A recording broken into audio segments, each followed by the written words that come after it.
안녕하세요. 송샘의 영재놀이터의 송샘입니다.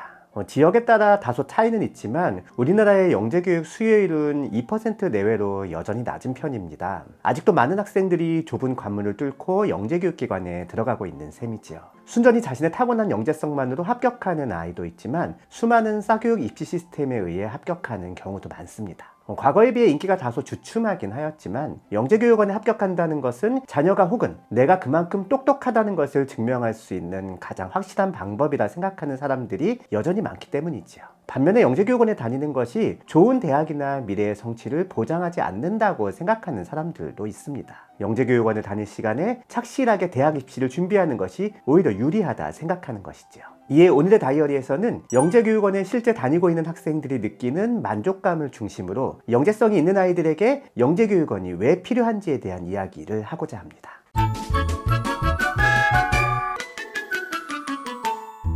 영재교육원을 꼭 가야 하는 이유, 첫 번째는 과학 관련 전공 및 진로에 대한 적성을 파악할 수 있다는 점입니다. 영재교육원을 두드리는 가장 큰 이유 중 하나가 자신의 관심 분야에 대한 전문적이고 심화된 교육을 제공받을 수 있을 거란 기대입니다. 실제로 과학영재교육원을 다니고 있거나 졸업한 아이들을 대상으로 조사한 만족도 연구들을 살펴보면 영재교육원 수업을 통해 자신이 과학 관련 흥미나 재능을 깊이 있게 알게 되었다는 결과들이 많습니다. 과학과 관련된 연구를 하는 사람들 중 어린 시절 영재교육원 경험이 지금의 삶의 계기가 되었다는 사례도 적지 않지요.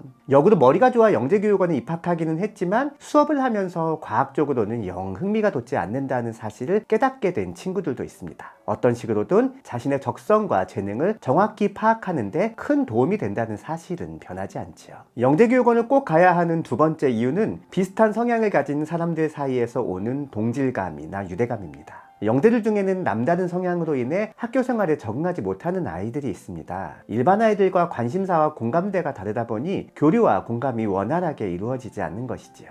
물론 시간이 지나면서 성숙을 통해 자연스럽게 이러한 이질감이 해소되는 경우도 있지만 제도권 교육에 대한 불신이 커지면서 반항이나 자포자기로 흐르는 아이들도 적지 않습니다. 이러한 아이들의 숨통을 틔워주는 곳이 바로 영재교육원이지요. 배우는 내용에 대한 재미도 있지만 같은 호기심과 관심사를 가지고 있는 아이들을 만나면서 느끼게 되는 유대감이 오히려 더 클 수 있습니다. 학교에서는 늘 이상하고 유별나다는 소리만 들었는데 이곳에 오니 자신이 오히려 다수이고 평범합니다. 자신과 비슷한 친구들을 만나는 즐거움이 쌓이면서 스트레스가 풀리고 이로 인해 학교에서의 문제 행동도 점점 줄어들 수 있는 것이죠. 영재교육원을 꼭 가야 하는 이유, 세 번째는 능력에 대한 인정 욕구의 해소입니다. 단순한 지적 호기심의 해결만으로도 학습의 만족도가 충족되는 아이가 있는가 하면 타인으로부터의 인정에 의해 이것이 채워지는 아이들도 많습니다. 영재교육원에 합격하였다는 것이 자신의 능력을 공식적으로 인정받았다는 내적 만족도 있지만 그보다는 이로 인해 자신의 능력을 인정하는 사람들이 늘어날 것이라는 사실도 무시할 수 없습니다. 문제는 이러한 인정 욕구가 자칫 잘못하면 잘난 척을 하는 것으로 비춰진다는 점입니다. 그렇기 때문에 영재교육원의 합격이 더 중요합니다. 굳이 자신의 재능을 구구절절하게 설명하지 않아도 영재교육원에 다닌다는 사실 하나만 노출하면 모든 설명을 굳이 할 필요가 없다고 생각하기 때문입니다. 영재교육을 꼭 가야 하는 마지막 이유는 정규 교육과정에 얽매이지 않는 자유로운 수업입니다. 표준화된 교육과정은 필수 학습 요소를 놓치지 않을 수 있다는 측면에서 일반 학생들의 기초 역량 향상에는 반드시 필요하지만 이미 이러한 역량을 갖추고 있는 영재들에게는 불필요한 내용의 반복일 수도 있습니다. 실제로 많은 영재들이 정규학교 수업에 적응하지 못하고 재미를 못 느끼는 이유도 여기에 있습니다. 단순 반복을 싫어하는 영재들의 정의적 특성에도 맞지 않는 수업이죠.